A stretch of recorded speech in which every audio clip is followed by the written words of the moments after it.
So does anyone know who Patanjali was? Patanjali is something called the Yoga Sutras. Has anyone ever read the Yoga Sutras before? Yeah, oh, you did, Miosho? What did you learn from them? Can you unmute yourself? Me? There, okay. Yeah. Oh. Oh, sorry. Go ahead, Matt. Oh no, I wasn't sure if he said if you said my name, Kanjin. I apologize. Yeah, Go ahead. please, both of you. Miosho start, and then we'll hear Matt do it. Go ahead. Okay, yeah, I read Patanjali in the 8 Limbs of Yoga as part of my meditation training. And there's a yoga studio here in Saskatoon, and they train the yoga teachers for this whole area, and they would have me come in and talk to them about meditation and how it fits in with other areas, and demonstrate practice, give them an introduction to it, sort of. And so that's what I think of when I think of the 8 limbs. Yeah, well, I mean, we're not doing anything here in group settings, so I haven't done that for a couple of years, but my focus was on the meditation aspect of it. But we had to read Patanjali for our training in meditation. Great. And Matt, what were you going to say about Patanjali or the Yoga Sutras? Well, I just remember from my own studies in undergraduate that the sutras wouldn't have been possible without being heavily inspired by the Pali Canon, if I'm not mistaken. Yeah, you're absolutely right. Actually, what most scholars, Vedic scholars, think is that Patanjali was the answer to the problem of Buddhism. So Buddhism presented a major issue for Vedic teachings because of the concept of the Enlightenment was different, and actually seemed like more natural, that actually they had to, in a way, be able to seem like they were similar to Buddhism but different. So Patanjali was a kind of very heavily influenced, as you can see, from the Pali canon that came from Buddhism. So, but that's how I talked to some Vedic scholars, and they said Patanjali was the answer to the Buddhist problem for Vedic practitioners of what the Buddha was actually kind of challenging with Vedism, the idea of soul or Atman. So that was what has been said. So Patanjali, the sutras are talking about the different stages of entering meditation, of entering the goal. Now, the goal, which my teacher had taught me, was for the Vedic Atman. For us, it's samadhi. Samadhi is an interesting definition because some people just do samadhi as concentration.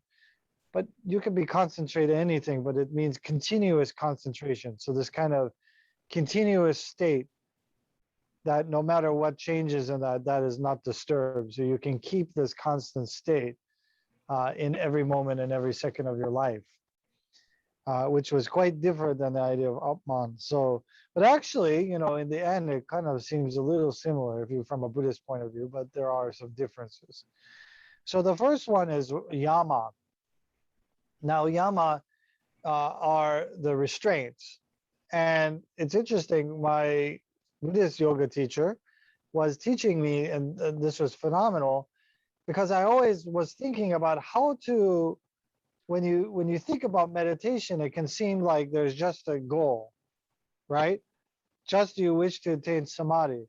But there's a lot of prerequisites that have to be done and understood fully in order to work towards that. Because as a flawed, regular human with all of my desires and sufferings and everything, that concept seems so foreign to me that even if it happened to me, would I be able to realize that it happened to me? Would I notice it? Would I be able to sustain it? Would I be able, how does that work?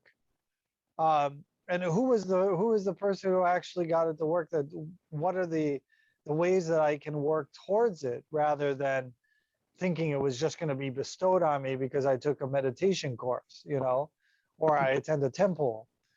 So the idea of yama is the first. Yama are the kind of, they call the like moral restraints, kind of. Now, it's interesting, and this kind of blew my mind away. You're probably thinking, oh, I knew all of that. But what are our moral restraints in Buddhism? Does anyone know? What moral restraints do we have in Buddhism? To not harm any. The precepts. Yes, the 5 precepts. But when you look at the 5 precepts, you think, because you take the precepts and you get a special kesa, the robe, so you think, oh, this is about me. But actually, yama is about your social interaction with others. So if you think about it, in Buddhism, one of the 3 jewels is sangha. Without those moral understandings, you cannot enter into the idea of sangha or community, because we have to have some ground rules. Actually, it was interesting. There was a great comedy sketch by George Carlin where he goes through the 10 Commandments. If you ever get an opportunity to see that, where he basically breaks it down into saying, well, we just agree not to kill each other, not to steal each other's stuff, right? He broke it down to 3. It's a pretty nice comedy sketch, but we have these precepts in order to interact with others. So it's not necessary, it's not just your behavior, but how this is an agreement that we have to practice and study with others. So the first one, of course, is no killing, right? What's the second one? Got No stealing. Now, next one, go ahead. Is refraining from intoxicants the third one? Refraining intoxicants. Yeah, that's not usually good for a society, for a community, right? To be that guy or that girl or that girl or that woman.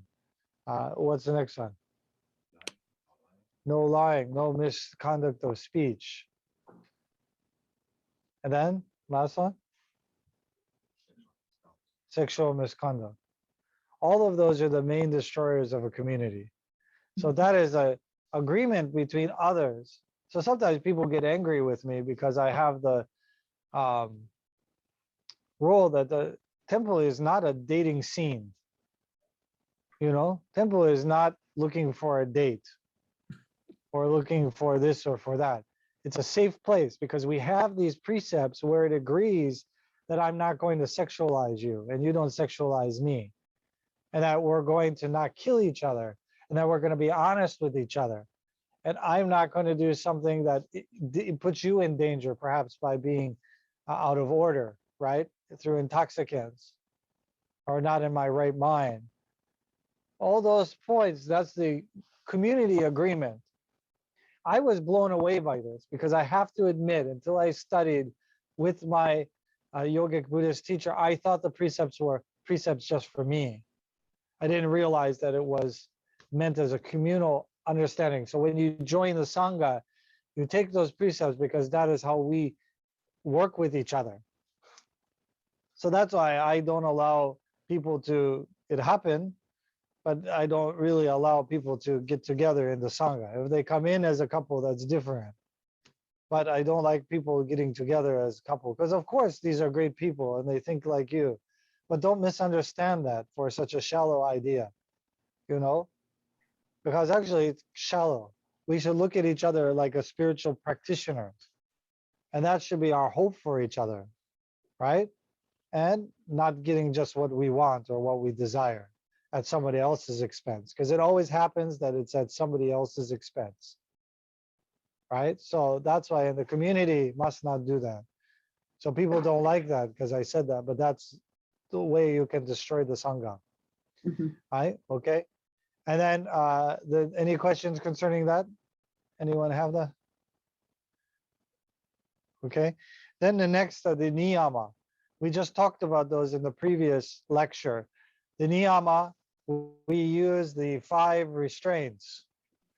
Can anyone tell me what the 5 restraints are? The 5 regulations?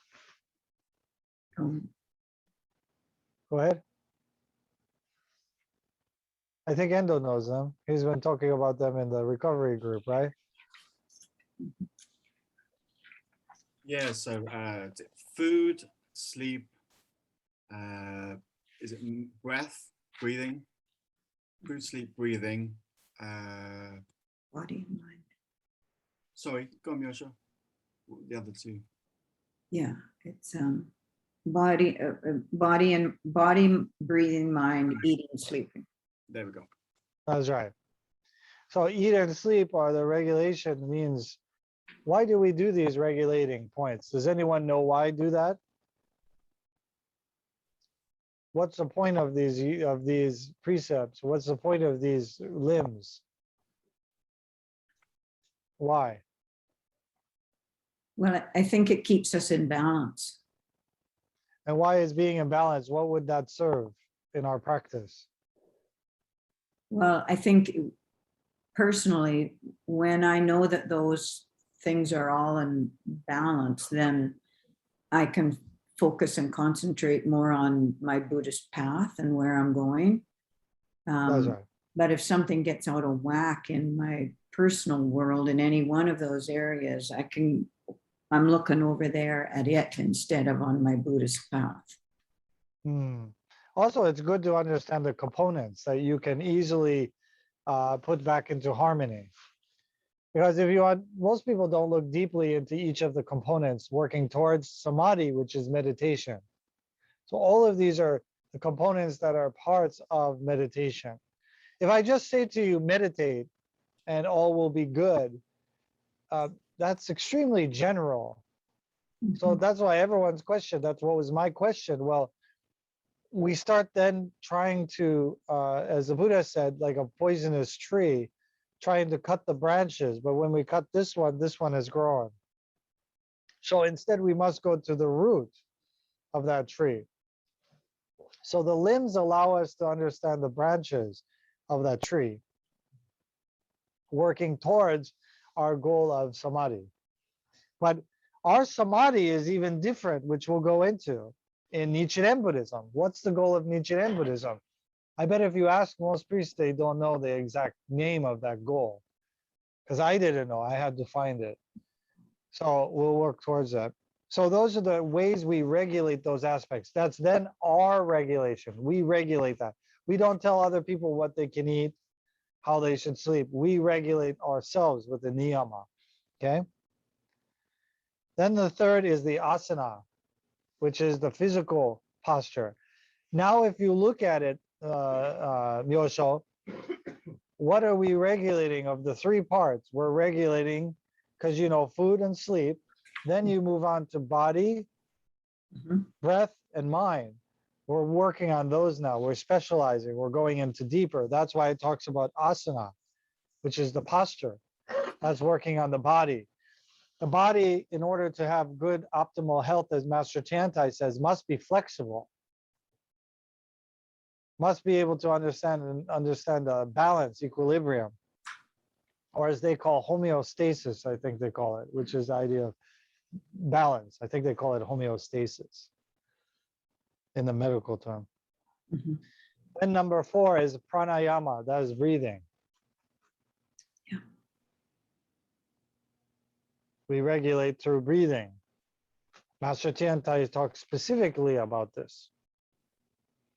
Then the next one is pratyahara. What is pratyahara? Sense, removing the sense withdrawal. What do we have in our practice of Buddhism that is sense withdrawal? Does anyone know? What's the first part of entering in our kind of meditation? No. What's our type of meditation do we talk about? What word do we use from Tendai? Shikan. Shi means exactly that. Pratyahara. Stopping. Stopping. That's the mind. Removing the mind. Stopping the mind.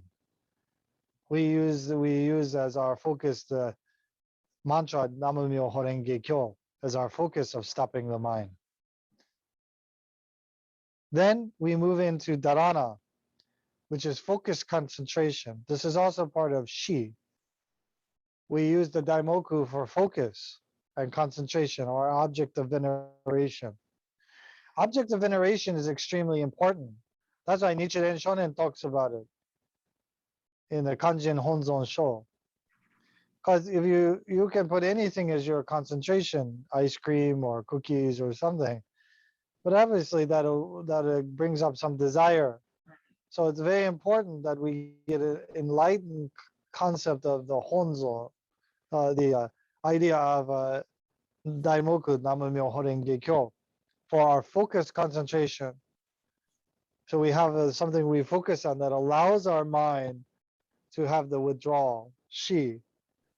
Then we enter into dhyana, meditative absorption. This is where we have the kan. We have the concentration and insight. Insight is the meditative absorption. When we have that true awakening, we see things as it is. Dhyana concentration, they talk about in the sutra. Then number 8, we have the bliss or of enlightenment. But I may say samadhi for number 8, is that the same samadhi as Zen?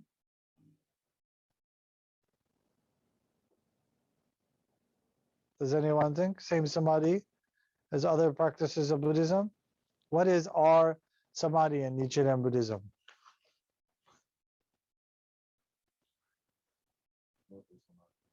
Lotus samadhi, but the word specifically is Kanjin, seeing directly into the true nature of things as presented in the Lotus Sutra. That in Lotus Sutra is our lens to see into the true nature of things through this absorption, through this awakening. So this is a very useful map, because if I just say samadhi is your goal, don't you ask, well, what should I do first? What parts of my life should I regulate?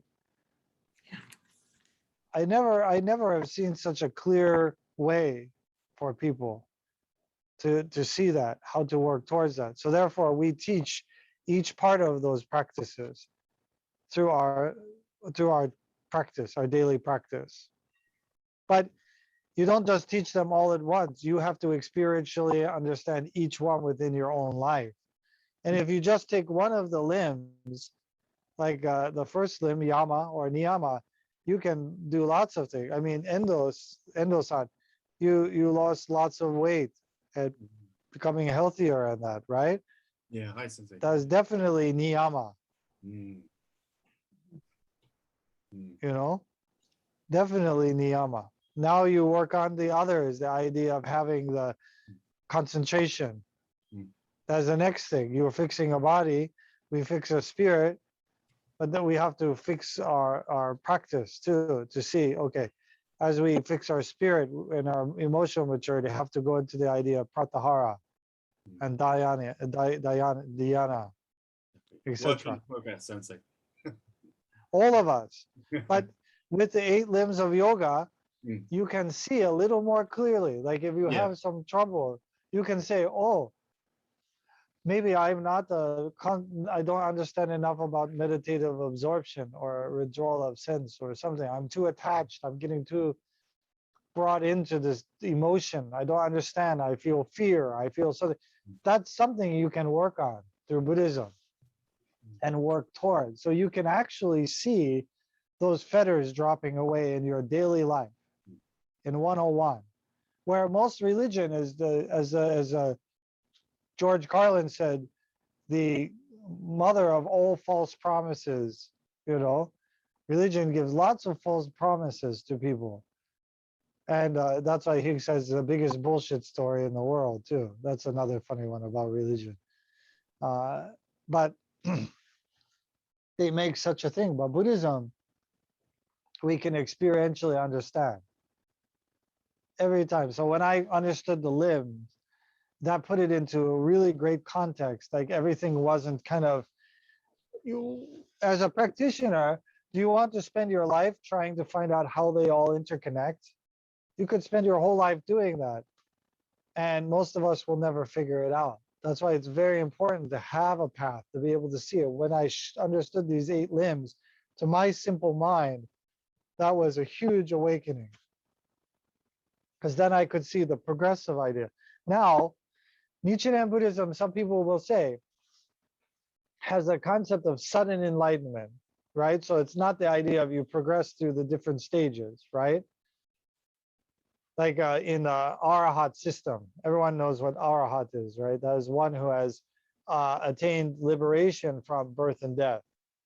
Okay, there is a kind of, how do you say, like 1, 2, 3, 4, 5. Because when I was a monk, there were actually people who were considered arahats, but most living beings cannot get past, I think, number 4, because that means you don't eat or sleep anymore. So, you know, how practical is that? I mean, you kind of have to die for that, or go to an idea of nirvana on that. But more practically, yeah, within Nichiren Buddhism, we can, that idea of sudden and perfect teaching is in the Daimoku. That's the catalyst. But we as functioning beings, as I said, you're working against yourself, right? And you have to acknowledge the self, even though you can say, oh, it's illusionary. Your self owns all the property, all the stock in your life, self owns right now. So how do you buy out self? Is you find something better, but you have to convince whatever is dictating who you rely on and what you rely on in your life. You have to convince that, whatever that is, that choice B is better than choice A, right? The Buddha's teaching is better than choice A, but you have to experientially understand that in your body and mind and all of those aspects, to then go, okay, my body then realizes that, yes, this is good for me. Then practice becomes natural. But it takes a lot of kind of convincing, because there's a lot of other things that we just are very attached to, such as ice cream or something, whatever you use. And Endo, this is going back to the idea of what you guys talk about in the recovery program.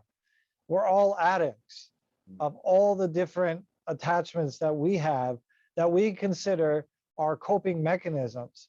And just like getting off of any hard drug or anything, it's having a different coping mechanism that is more positive and not destructive. But please go ahead, Endo. Yeah, no, you're right, Sensei. Yeah, absolutely. Yeah, I think what the beauty of the recovery group is, you know, we have lots of people that come to the group that don't necessarily class themselves as particular addicts, but they can understand and relate to what we talk about, because, you know, as you say, we're all addicted to something, we're all addicts in some sense. And I think a lot of people get, yeah, they get a lot from the group. Yeah. That's the idea of suffering. I mean, because what are you clinging to? We're all clinging to suffering, because that seems to be the only way out. If you didn't meet Buddhism and you looked at the world as it is now, or as we see it, there doesn't seem any hope. Why not just give up? Because actually everything seems like a dead end. We can't rely on politicians. We can't rely on religion. We can't rely on others. The world is dying. Everything is going to hell. You know, what else is there to rely on? Is there anything else, the meaning to this world?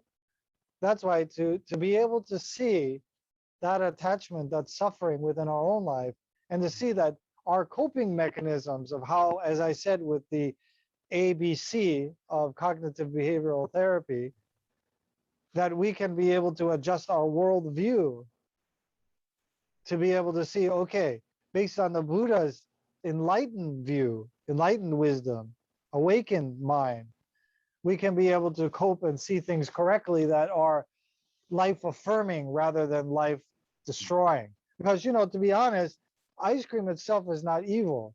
Alcohol itself is not evil. Drugs are just part of the earth. We as suffering gakis use those natural elements to poison ourselves. Yeah. We also use emotions like that. We have lots of emotions that we poison ourselves with, and our mind is caught up in it as well.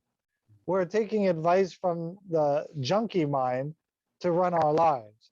But actually, that's why as a Buddhist, anyone who's a Buddhist say we are all addicted to suffering. We are, because you may not even know it. You might have seen in your practice, you will sometimes choose, not sometimes, most of the time, keep choosing suffering over the Buddha's enlightenment. And you will keep making that choice until you decide otherwise. And that's when that idea changes. When you cultivate those things and you see things differently and you have different experiential understanding. Okay, I like the way my body feels. I don't need to drink like that. I love the way that my mind is clear. I don't need to smoke that, you know? I don't need to rush off to those kind of quick fixes. Instead, we have everything. That's why when we talk about medicine, you know, in Ayurvedic teaching, they said, we go around looking for all kinds of medicine. And Master Tiantai talks about it. He says, people don't understand. We try to find expensive medicine that we can't possibly afford, or rare medicine to cure ourselves. But actually, we have the ability within ourselves to cure our own illness of suffering. That's what the Buddha said. You don't need to go to the pharmacy to get that, right? You can do it in your own life. And any person in any place can do that. So I even thought, how about this question? How about someone with Down syndrome or someone with a mental disorder? Can they find Buddhism? And I answer, yes, I've seen it. They can understand Buddha nature for sure. But that's why it's not about being able to rationalize or think or any of those things. It's beyond that. And so that's why what makes Buddhism so essential, enlightenment. That's why the 8 limbs allows us to gain the proper perspective and to taste. Because Buddhism, the enlightenment is considered, the Buddha always uses, especially in the Nirvana Sutra, the concept of ghee. Everyone knows what ghee is? Yeah. It's purified butter. So basically you boil the butter and all of the impurities go to the top and you scoop it out. And you scoop it out. And then what's left is the pure butter, the ghee.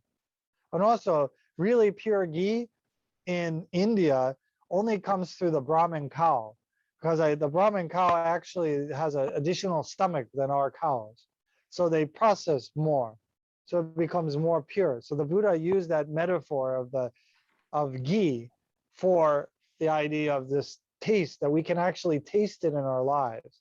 It's not like it's a picture of a chocolate cake.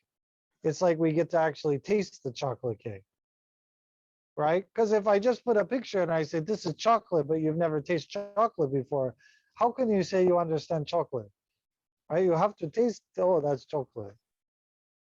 So that's the idea of ghee, that enlightenment is a ghee of how the Buddha relates. It's something you can experientially understand in this life, because ghee doesn't just mean taste. Ghee actually all of the senses. So ghee actually manifests the smell, the sight, all of it is pleasant, according to Indian tradition. All of it is pleasant. Doesn't become rancid or anything like that. Real ghee. It's just pure butter. And then you could even put it on your body, put it in your nose, they use it for many health issues. So that is the Buddha Dharma. Right?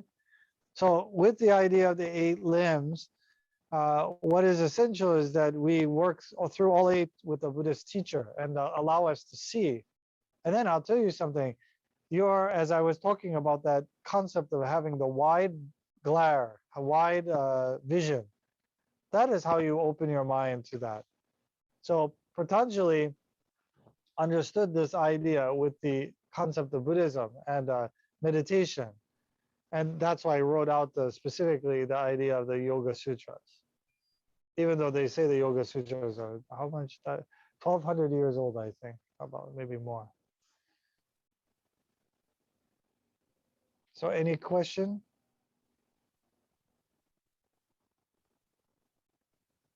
You can unmute yourselves. Go ahead. Oh, Miosho.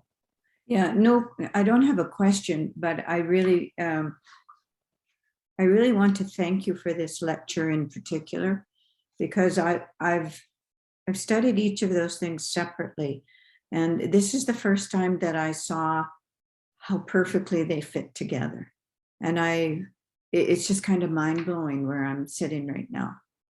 Thank you very much. Thank you. You're welcome. I felt the same way. That's why I had to answer that question myself, because actually Buddhism sometimes it was not sometimes, a lot of times is very disjointed. All of these good things coming at you, if you don't know how to make the cake and you just have all the ingredients, it's very difficult to understand how to make a proper cake. So I think the 8 limbs of yoga is that way. So for me, it was mind blowing as well. So I'm sure I feel how you feel. When my teacher first explained it to me, I was like, oh my goodness, I've been looking for that forever. And then to find some kind of direction rather than just what do you call, like how do you say, ad hoc, like around to get this one and that one. Well, meditation, chanting, daimoku, all of that. Well, how do they and why do they work this way into this natural kind of direction? Because it's essential that you teach. Now, there was a conversation online about Sangha. If I just, in the Sangha, right? If I say to anyone can come into the Sangha. Yeah, anyone can join the Sangha, right? The ceremony is very simple in Buddhism, right? Take refuge. But if refuge means what? What do we recite during the refuge? The 3 treasures. And why do we use the word refuge? Is because we're entering into a refuge, a safe haven. Have you ever been to a safe place that didn't have rules for humans? Right? It was just like, do what you want. I think actually that is a perfect grounds for abuse, physical, mental, spiritual, every kind of abuse you could imagine. That's how in the 60s, because of the culture in the United States, Zen was being run that way, whereas Zen in Japan is nothing like that. Very structured, because every moment you're embodying what it means to be a bodhisattva. When you go to the restroom, when you take your shoes on and off, how you place your shoes. It's an example of how to be and live an enlightened life. But in the 60s, in the United States, it was free love. So there's a perfect example at the San Francisco Zen Center, which actually one of my teachers was there during the time, Baker Roshi. He was a 60s child, free love. And there's a famous book called The Doors, The Shoes in Front of, Outside of Sensei's Door, was because of all the sexual misconduct that was going on. But to him, that was Buddhism, because he was a flower child and free love was part of their deal. But he wasn't taught the proper way of the idea of yama. If he had understood yama, he wouldn't have behaved that way. But the Japanese immediately thought, oh, they must understand the precepts, because he took the precepts. But he thought, that is my precept. We think about it in the Western sense. If I break it, oh, that's my fault. Bad on me. But no. Actually, we can have a conversation, a safe conversation, without those precepts. So if you say that the Sangha just is no Sangha, no borders, Sanghas without borders, that sounds very dangerous, because it just seems like come and go as you wish. But when you take refuge, have to take a refuge. That means even with a teacher, a flawed human being. But also, I understand you're flawed as well. So we're both flawed.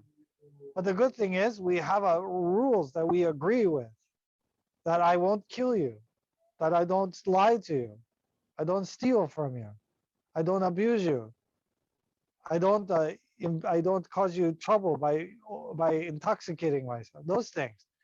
If those aren't there, I don't think you can have a functioning Sangha.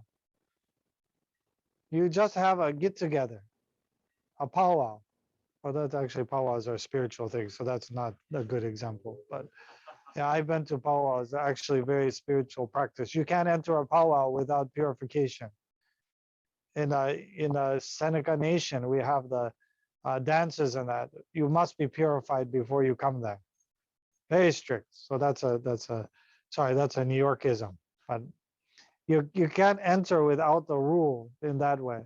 So to say that Buddhism don't have any rules and stuff like that is this neo-Buddhism, which is this kind of modern Buddhism that people make up themselves just to fit their ideals. But if you fit Buddhism to your ideals, no need to practice Buddhism. That is not Buddhism. That is your ism, right?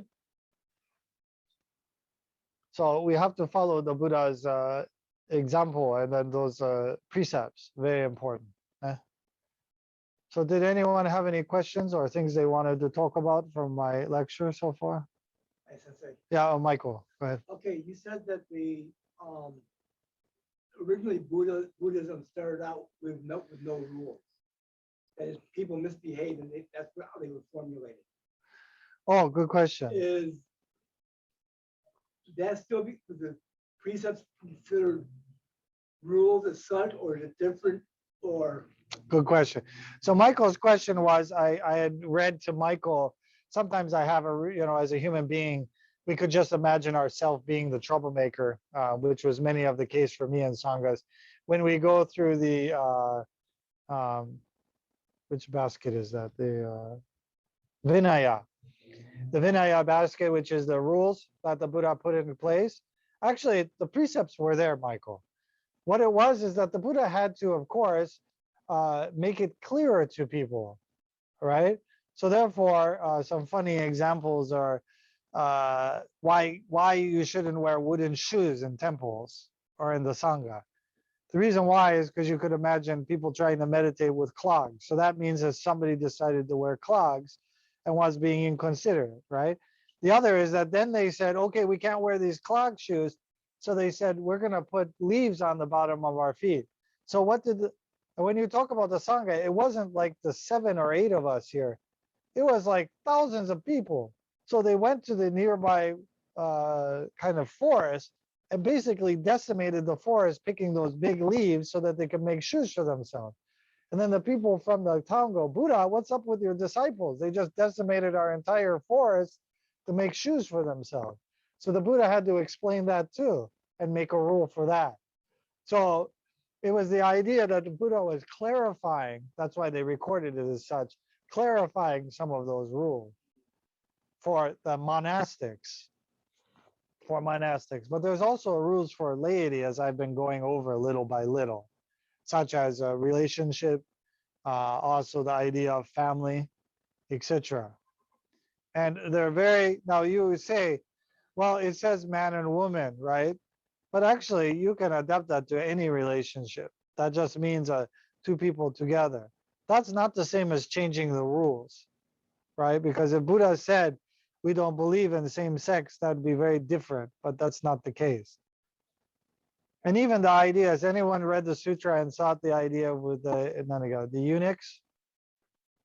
When they say you mustn't hang around with the eunuchs in the peaceful practices chapter? Did anyone see that? Does everyone know what a eunuch is? Which choir used to do that? Remember one of the choirs used to do that? They used to make the kids eunuchs so they could sing. In Vienna choir, in Italy, a long time ago, they used to castrate the boy, right? Castratos, yeah. So that idea. So what does that mean? Why would they, and especially the peaceful practices chapter is not actually the highest chapter. We just like rules, so we immediately go to that. It's the idea of the teacher of the Dharma is the main chapter. The idea of keeping the Lotus Sutra or the Diamond Chalice precept, right? But the idea is to cause a confusion for people because sexuality is a very powerful confusion for everyone.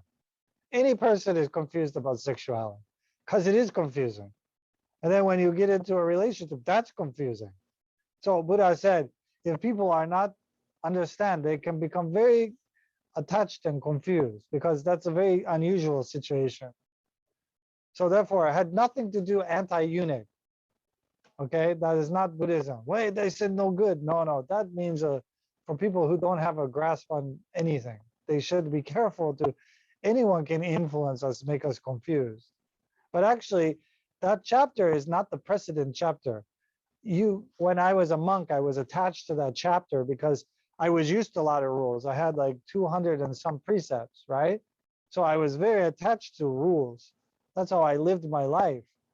But actually, Tsukumoto Sensei said, no, that chapter is more important is the teacher of the Dharma chapter.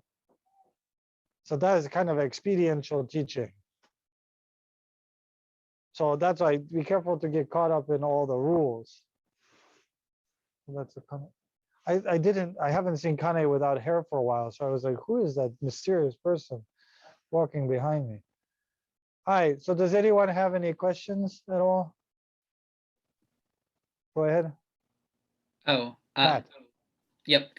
My question is, so you were talking a lot about precepts and rules and how it's important to follow those rules because you don't want to descend into this kind of moral relativism that's not Right. really Buddhism. But the question I have is, do you find that there are sometimes situations where you have to, I don't know how else to describe it, disobey the letter of the law in order to follow the spirit of the law? And what might those situations be? That's a very Jewish question. Yes. Yeah. Well, again, it takes. That's why we use wisdom. Buddhism, the two major components of enlightenment are compassion and wisdom. That's why it has to take a kind of precedent. So what you're asking me is, what is the importance? Yeah, the importance is the idea of compassion, which we do by non-killing. So if, for instance, somebody is about to be killed and then we have to break the precept for lying, that is different in the idea. We accept the karma ourselves because of the priority, priority of not killing, the finality of not killing. So that's what people should be educated in, is that because if someone is dead, cannot teach them. So that's why we don't kill people, because it loses the opportunity for them to change. Even though we may want to kill them because we feel that that's the best way, but actually that is a finality, very difficult. No guarantee that they have an opportunity. Plus, for us, we have the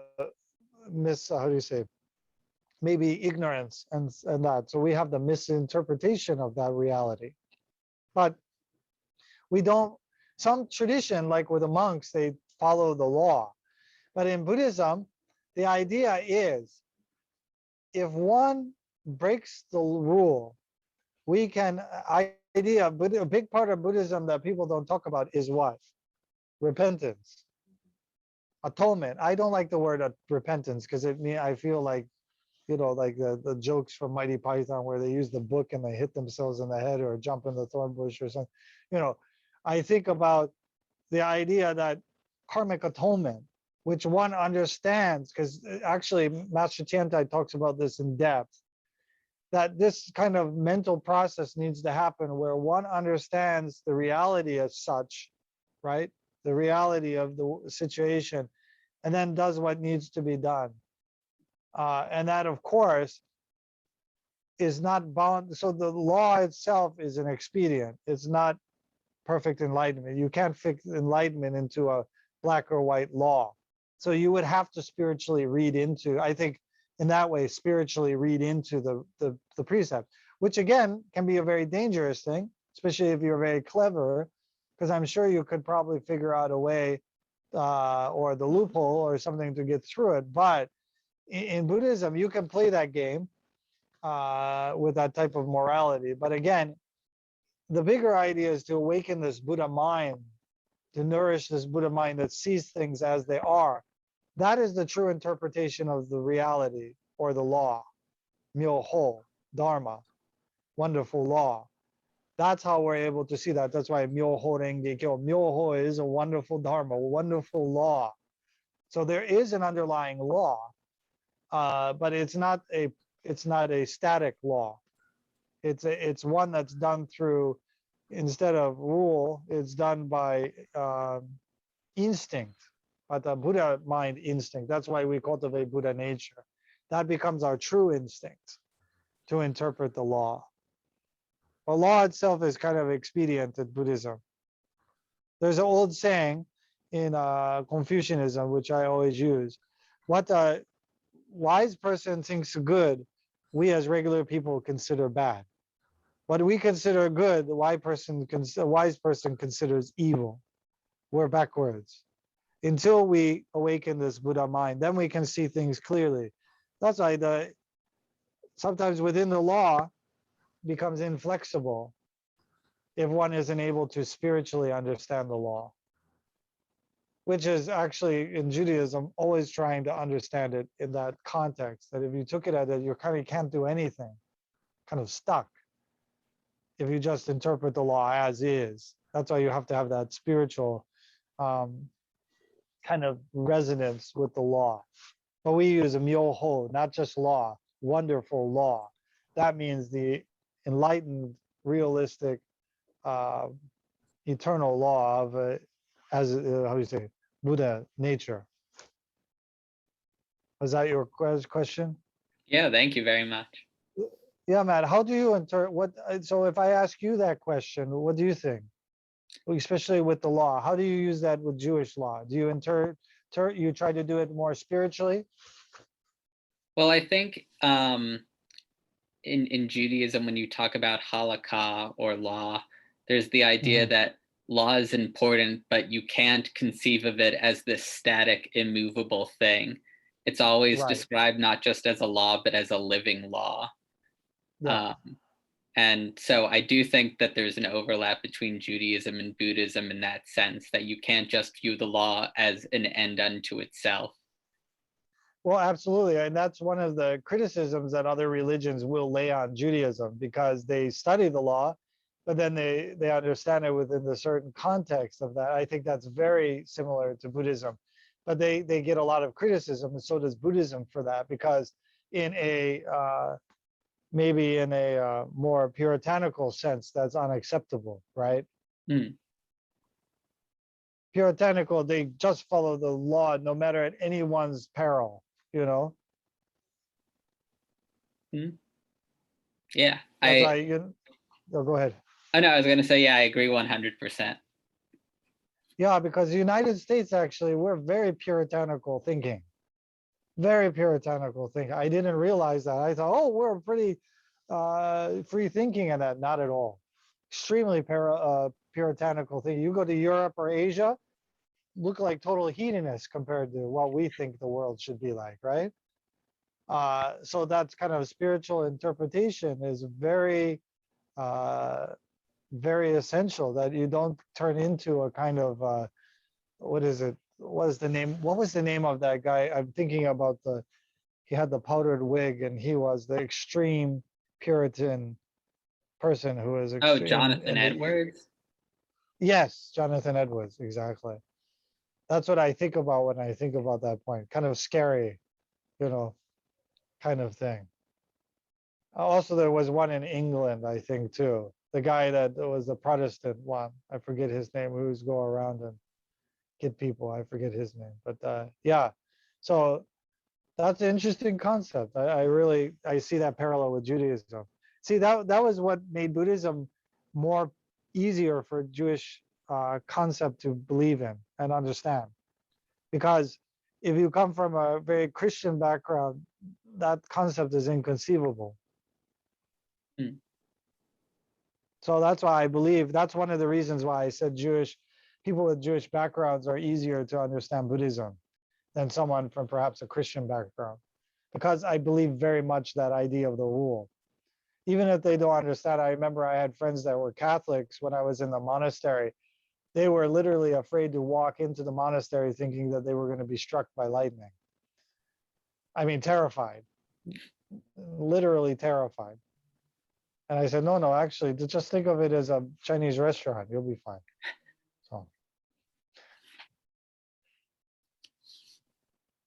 any other question? That was a good one. I like that, Matt. That was very good.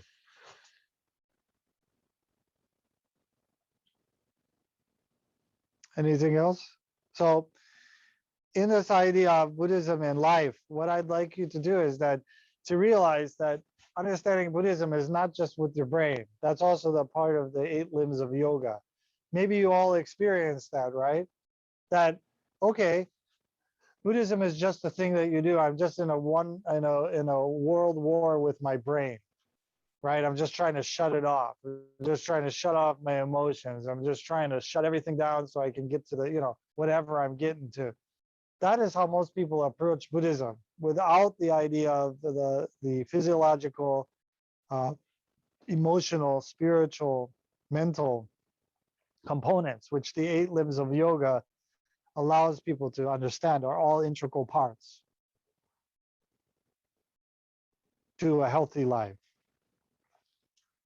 And again, this is something that can easily be taught to anyone, even non-Buddhists. Just the last part is a little bit difficult,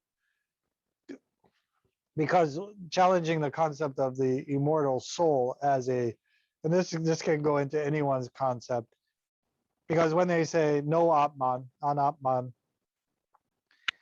people think that means soulless, but actually not exactly, because in the Nirvana Sutra, the Buddha says that the Buddha nature is an actual entity, like an actual part that doesn't change, doesn't destroy. So there is something that passes on, but it's not the idea of you. Like, that's why Buddhists we don't believe in reincarnation. That's the concept of reincarnation. We believe in rebirth. That means just some aspect is reborn. Reincarnation means the whole being is reborn. That is a Vedic teaching. So reincarnation, Buddhists don't necessarily believe that way.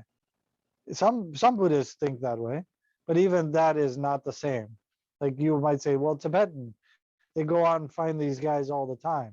Well, actually, it's an aspect of the reincarnation, usually an aspect of a bodhisattva, not the actual person. The person is gone. The aspect of that bodhisattva, whether it's Kanon Bosatsu or something else, is regenerated into other things. But again, it's kind of all interdependent. We have all of those aspects ourselves, not just the spiritual few, right? Just like with reincarnation, did you ever notice that everyone is someone famous in history? Well, Joe Schmo, who got covered by the volcano because he was going to pick his vegetables, he never gets reincarnated, just famous people. I was just kidding. So just something funny, because it's like, I was this Napoleon in my past life. Okay, but the 5 or 6 Napoleons reincarnated. So any questions, anyone? Any discussion?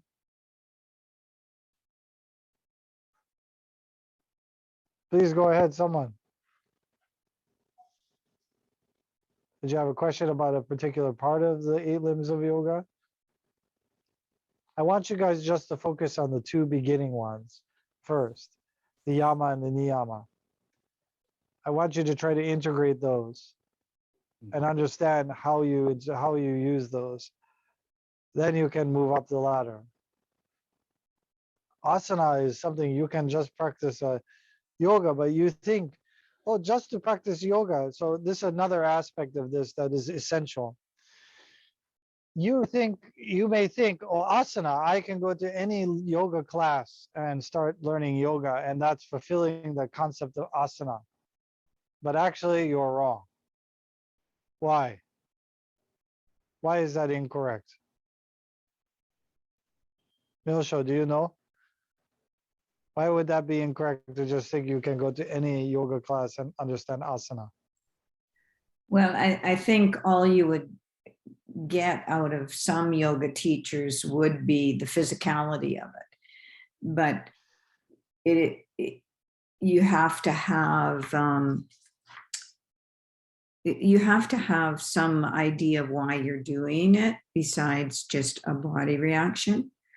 And personally, I think too, if you're in a good yoga class, you're probably being introduced to pranayama. And so the breathing is really important too. And it's not just a phys ed class. Right. So go back one more back to the niyama. What is Okay. the niyama teaching us about ourselves? How Because to when I say balance, ourselves, I'm how to talking about your balance body. ourselves. That's right. And So if you have a balance yourself, how about general yoga is like a McDonald's yoga, right? So they give to everyone the general yoga. But yeah, actually, okay, each I get person it. is So it has different. to be specifically tailored to each individual's needs. That's There right. isn't a one size fits all. That's right. But that's how mass marketing works, because if they did individual needs, that takes up too much time. But Yeah. actually, Buddhism is not a mass marketing scam. So therefore, what it means is that each individual has a constitution that we have to understand. So when I say regulate eating, that means with your constitution and each person's body, constitution, age, all of those things have a big impact in your life. How many Buddhist practitioners is about awareness, right? But how many know what foods they should eat and what foods they shouldn't eat? What foods make them sick?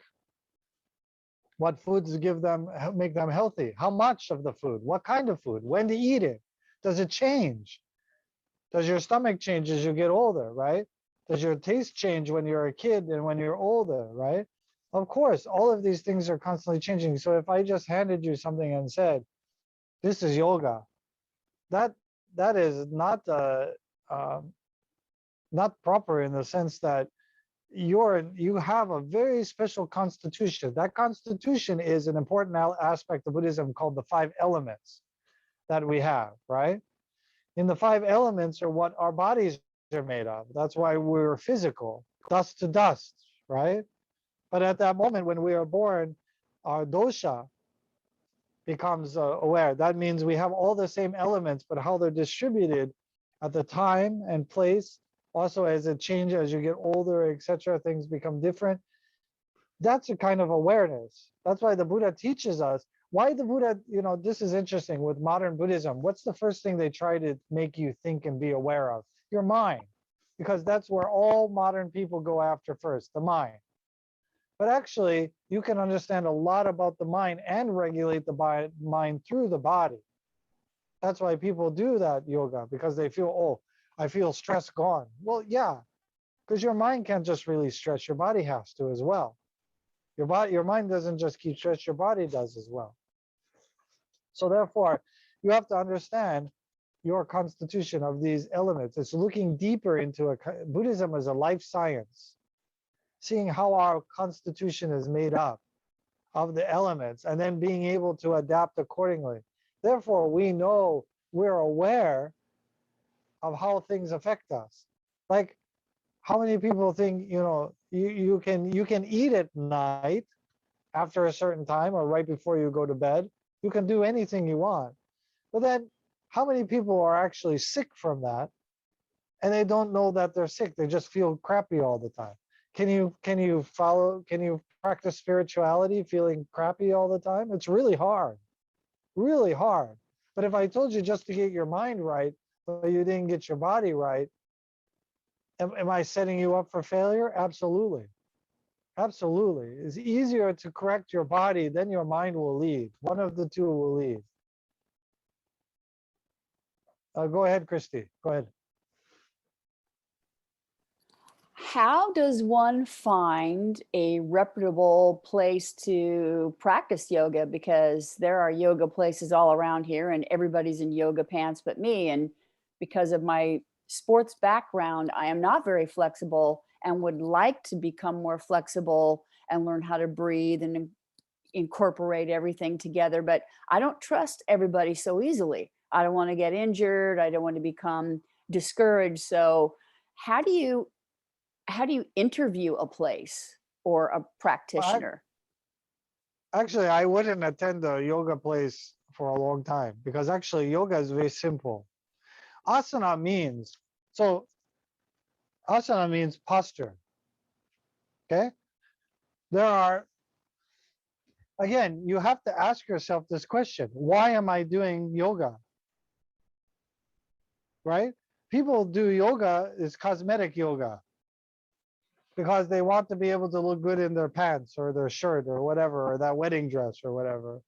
So they want to sweat it out, like sweating to the oldies, right? But the idea is actually the yoga posture is to prepare for what?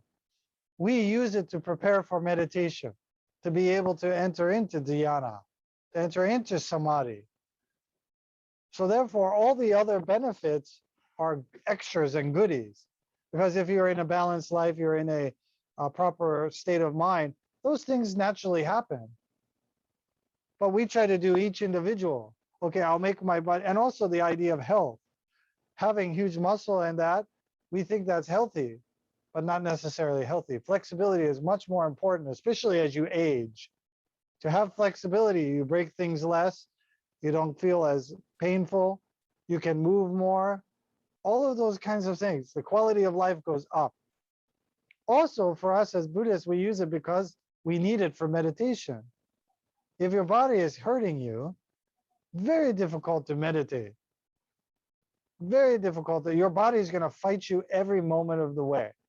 And then how are you even going to get to the mind if the body is just going, we need to do, this is just so uncomfortable?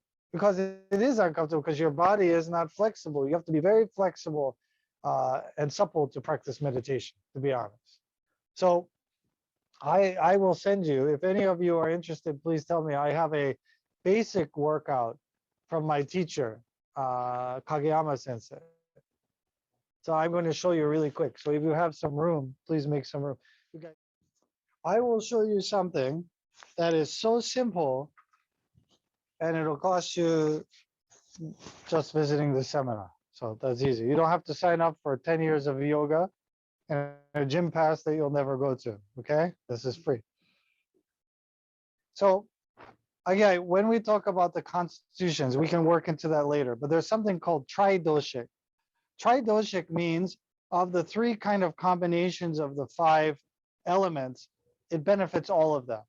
Okay, so somebody in some case, hot yoga is extremely terrible for some people.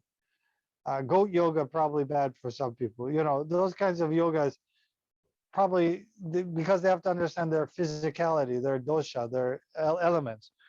So the first one we do is we stand shoulder width apart, your feet. Make sure your toes are pointing forward.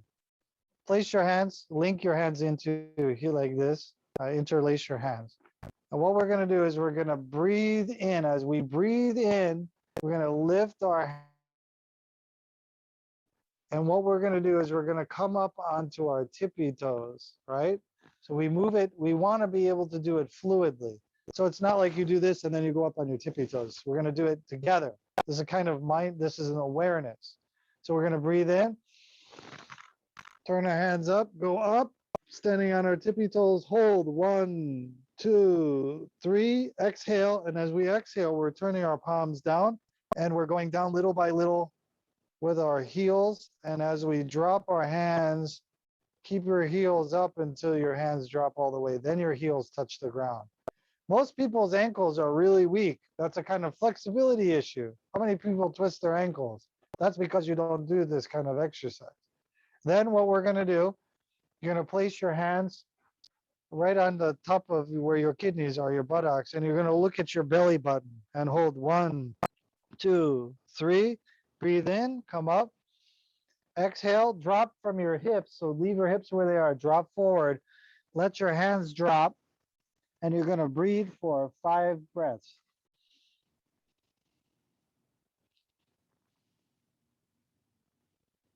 Sorry, 3 breaths. Then breathe, come up. And you're going to go up your spine with your head being last, shoulders, neck. Okay, then next what you're going to do, you're going to do kind of a sumo stomp. So you're going to go up, bring your knee up. It's not so easy for people. Then your other out here, and you're going to sit like a horse stance. This is not easy because most people's legs here are weak. You're going to drop your hands and you're going to clench the anus and hold for 1, 2, 3. Okay, come back up. Now you're going to relax your body. your thighs. Put your hand on the bottom of your belly and the top, and we're going to do 5 breaths.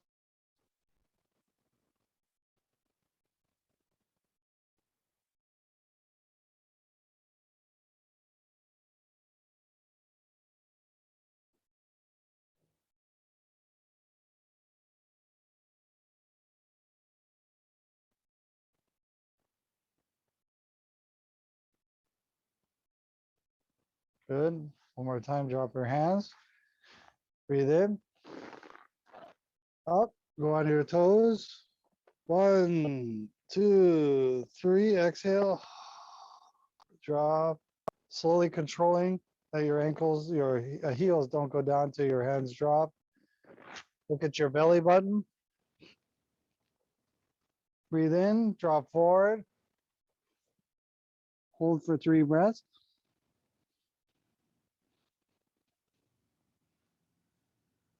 Breathe in, come up.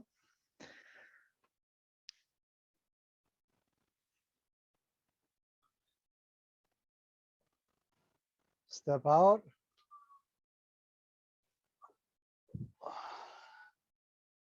Clench, 1, 2, 3. Come back up. 5 breaths.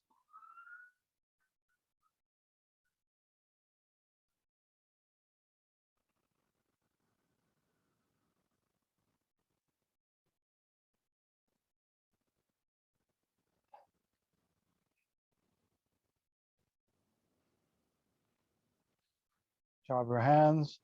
Next, we're going to take our hand. You're going to lean to the side a little. Hand comes up, breathing in. And what you're going to do is go over. This hand slides down and you bend to your side. 1, 2, 3. Breathe in. Come down. Other side.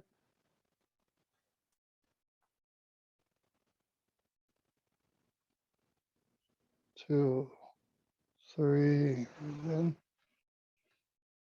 Head down. Then we're going to step again wide. You're going to place your hands in front of your body on the floor and kind of move your legs like this, breathing in and out. Keep your hands on the floor. Then you're going to breathe in, exhale, go down, put your toe up, breathe in, exhale. Oh, you can't see. Can you adjust the camera there, Michael?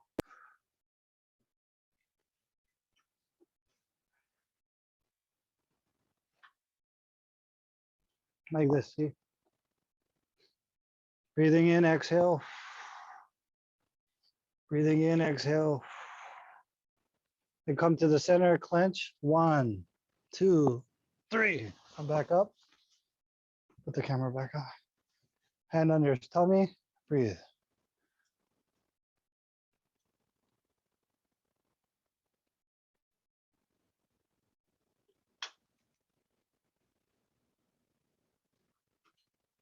Good.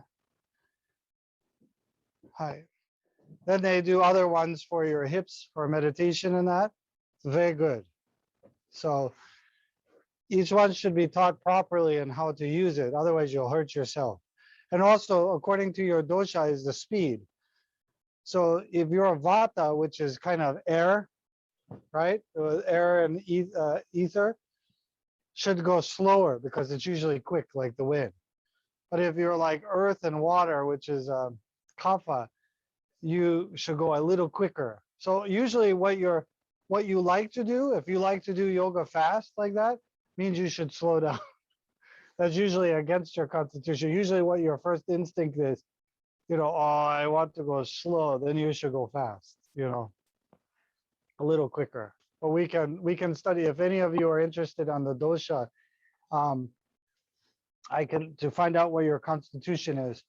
I'll be happy to do that with anybody. I'll send you the list, okay? All right, yeah, of course, just remind me. So any question?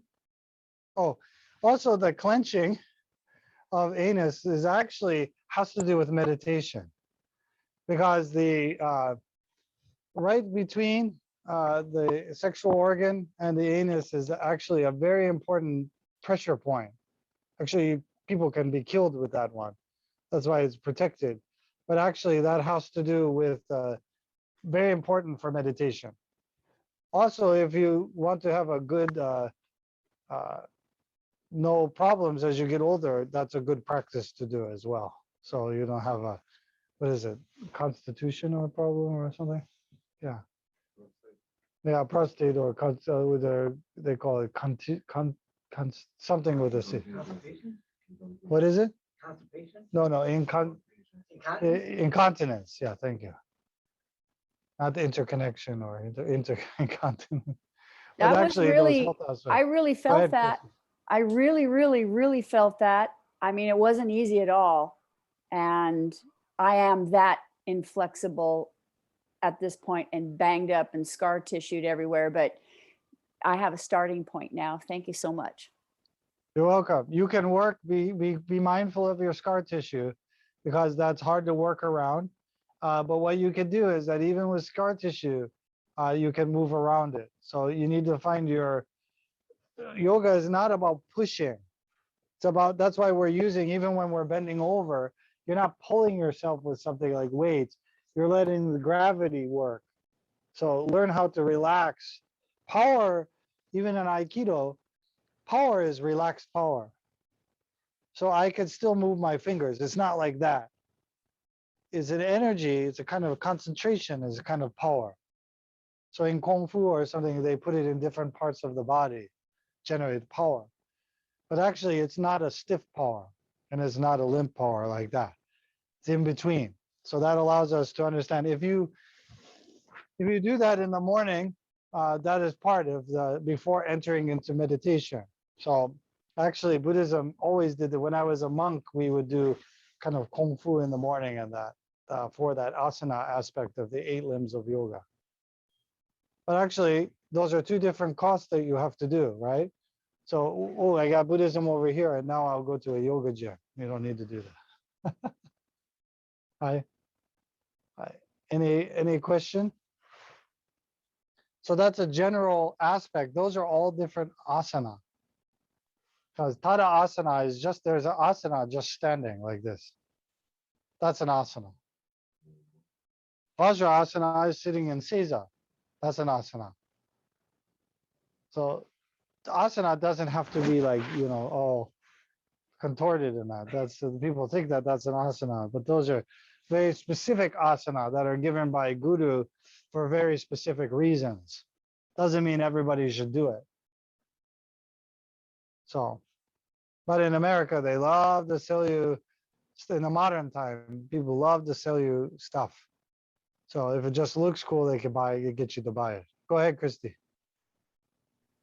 I have been wondering about Aikido and Buddhism, and if Aikido is also for people like me in my stage of life and stiffness and age, something I've been wanting to do for a long time, but I always wonder if that's applicable to somebody like me. Absolutely. Aikido is based in Shinto, but actually it's a great spiritual system. That's why I've been able to bring it into Buddhism. Important thing is who you're learning it from, right? If you learn it from Steven Seagal, he'll probably knock you out with a break fall or something, but you don't need to do that. You can find a nice way of doing Aikido. So don't watch Steven Seagal movies and then think that's Aikido. How do you interview a place? I mean, you look at their online. You ask me and I'll interview them for you. Okay, yeah. Yeah. And I don't know. Okay, good, because I miss the discipline from sports a little bit. I'll be honest. That is a great way, because actually Aikido was made originally to allow people to, it's basically yoga. It's absolutely yoga. That's why when they look at it, like, that's not a useful self-defense. Well, it's not really about self-defense 100%. That's just one of the extra parts of it. The actual part is the physical, like the same reason for asanas. So it's a kind of asana as well. So it just tell me that, and I'll look there because we know a lot of people, so I can find out. Yeah, Right? okay, I'll get that information to you. Thank you. Anyone else? I think we have till 3 o'clock, right? Anyone else have any questions?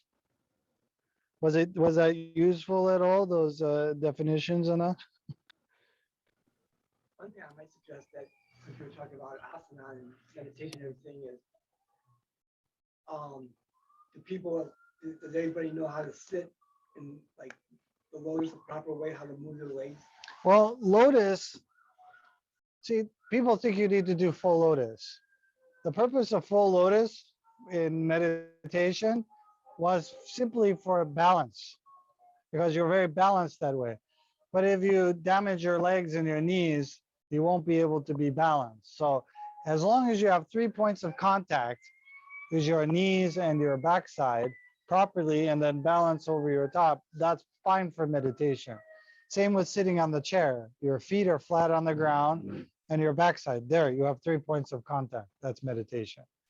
Right. You said that like you sit though, there's a certain way you gotta. Oh, so if you sit in, Michael's asking about lotus, okay, posture. If you do half lotus or full lotus, very important, okay? So when you pull this, most people pull like this and tear their knee. Actually, lotus posture could be terrible for your knees. You need your knees, don't ruin your knees, okay? If you're going to do half lotus or something, what they do is, let me put the camera down a little bit, just a little bit. So I'm going to do it on the chair here, but what you do, this foot is like this. Then I'm going to bring up this foot to put it over here. What they do is that you never twist at the knee. You keep the direction. See how it's going back and forth? This is a natural way the knee works. Here, then it sits down. And then when I lift it up, I put it back in that same direction and it goes out. Most people go like this and then put it on top. Don't do that. You'll destroy your knees. That's your question, right? Yeah. Don't do that. Well, you need your knees. So that's why this kind of flexible position, if you look how my knees are going, I keep it on that same line. Here, it goes back with my hip. Then it just goes down, just touching. Then as it comes up, I let it go its natural way and let it come out. But most people go right to here. I don't even want to do it. They pull it up and put it on their leg. Don't do that. Okay? All right, yeah. Something just to grab and move it. That's right. That'll bust your leg. And you don't need to do that. You just need to find a stable posture. That's all that means. You don't need to become a lotus. You're already a lotus. Anyone else have any question?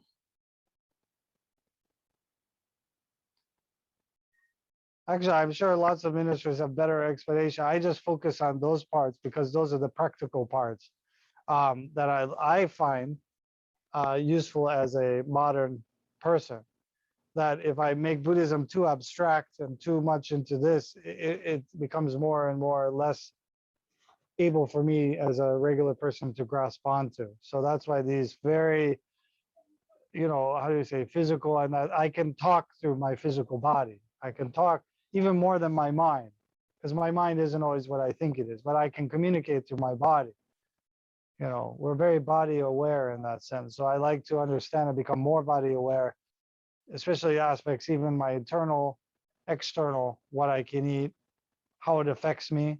That's why we were talking about vegetarian, Michael and I, where in Buddhism, the purpose of vegetarian was because lighter food allows you not to have a, how do you say, kind of disorderly mind. It allows you to concentrate. But many people think, well, vegetarian is a how do you say, like a moral or something. But actually in Buddhism, you can do that because not killing, or we can lessen killing, that's good. But actually the real purpose in Buddhism is for meditation. But some people have to be careful because this is a whole nother teaching, but sattvic, which is very pure food, if you just eat pure food, you don't have a lot of energy, because in meditation, if you sit meditation all day, you don't need a lot of energy. Energy is not your friend when you're doing meditation, because you're trying to quiet the body. You don't need a twitchy body or like, let's go running or something. You know what I mean? You don't need any of that. You need to quiet your body. So being vegetarian allows you to quiet the body. But if you have to do like strenuous stuff, you have to make sure you get the protein, whether that's protein from like tofu or something. You have to be able to balance that if you're not having the meat and stuff. So, but again, Buddhism wasn't doing on a moralistic point. That's for each person to decide on their own. We were doing because everything must be going towards our goal, which is samadhi, right? That's meditation. So just be careful, because lots of people who eat the vegetarian, they don't have a lot of energy. I was a vegetarian for almost like 15 years of my life, long time. And sometimes energy was a problem, because that was back in the day when no one knew what a vegetarian was, and then when you go to nowadays, even at McDonald's, you have vegetarian options, right? The no meat hamburgers. I remember when I was a kid, I'd ask, what did they call it? They had a vegetarian, which they just gave you a bun with lettuce and mayonnaise on it, and they charged you the same price as if you bought a hamburger. That was how much they disdained vegetarians when I was a kid. They would charge you the exact same for a regular hamburger, going, yeah, you're a smart kid. So, but know that everything in our life has to contribute. The reason why we do those things is because we have to have our one-pointed mind of goal, samadhi, right? So if you make anything else, you could think, of course, we should lessen killing. That's important as a Buddhist. And naturally, we become so inclined. If you're a spiritual person, you think about what the meaning of killing is, and you don't want to do it. I don't even want to do it to the bug, or something, because that's just my lack of consideration, because I'm too lazy usually. If I think about killing the bug, it's because I'm lazy, not because of bug problem. So that's why we as Buddhists shouldn't be lazy. We should think more compassionate. Then I can't kill anything, and then it's a lot easier to accept other beings too. Then I don't feel like I want to kill them as well. That's right? Because sometimes there are certain people you probably wouldn't mind to give them the extra push. But in Buddhism, no. You should understand. That is just as it is. All right. So any question? We have 4 minutes. So I've answered all the questions in your Buddhist books and everything. That's so wonderful. Who else is here? Is it? Oh, Dean. No, go ahead, Christy. Go ahead. Well, Derek is on here too. Let's go. Is it possible for Enkyoji to put out a nice calendar type thing, directions for all the important holidays and events that we observe, so that we could have Actually, it well the gentleman, beforehand? Yeah. Yeah, actually, the gentleman next to me here has already have one ready for next year. Kantoku is on it, right? You had a calendar you made. See? He's already on it. Oh, Kantoku, thank you. Oh, really? Well, we should put the deities and stuff on there too. So, okay, launch soon. Everyone keeps asking me that same thing. It's pretty cool, because in Japan, I don't have the book here. As a minister, you get the book that tells you all that. So I'm working on an app that will actually, you can put on your phone, that will also tell you those things. But I'm still an old style person. I like the calendar, the actual physical calendar, so we can do that. So he's already on it, Christy. He was reading your mind. Good. All right. Thank you very much. You're welcome. Thank you very much, everyone. Let's put our hands together in Gasho.